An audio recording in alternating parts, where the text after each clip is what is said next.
legislation, the pathway which he was relying on in the Gazette notice is void totally.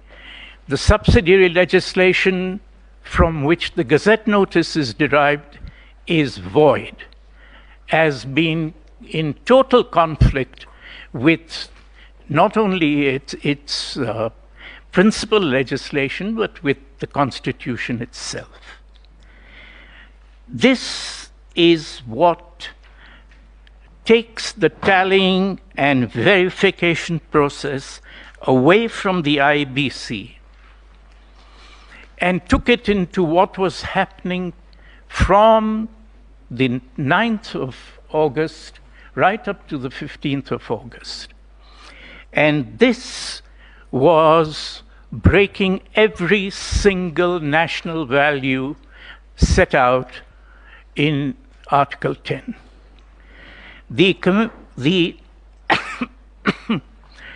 And because this too was a checkpoint, it is widely believed, and the chairman is the first to fan this, that there is only one key checkpoint in the process of counting, and that is 34A at the polling station, close of polling, a photograph, the Keems skit, and that's the check. We have to understand that there isn't only one check. There is a second key check from the 34As to the 34Bs. There is generated 34C, and 34C is so key that it needs a second check. And who is there to do that checking? No longer the agents at the polling stations. In their place, the Constitution sets the IBC, the 7 commissioners.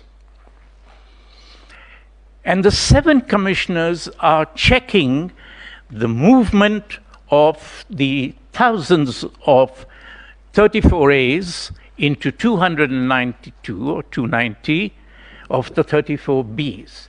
And the people watching them are the 7 commissioners who are representing the people of Kenya, overlooking the process.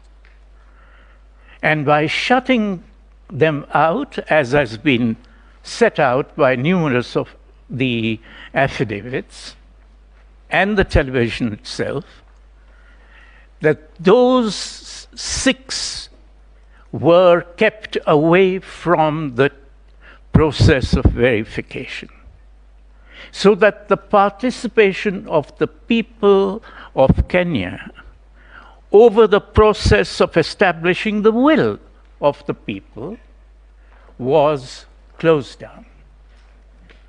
But there is even a more dangerous thing going on here, and it is this. By this amendment, there was a concentration of the entire process, both of the verification as well as the decision-making as a consequence of that tallying and verification, a concentration into only one individual. And it gave him the power, that Gazette notice, that subsidiary legislation, in violation of the Constitution itself, to take these decisions, and vested in him an asset, a power to find a result all by himself, with no check. And if such a person were an auctioneer, then he had got into his hands, if you want to be a successful auctioneer, you must have something to auction. And this, the supreme prize in our politics, in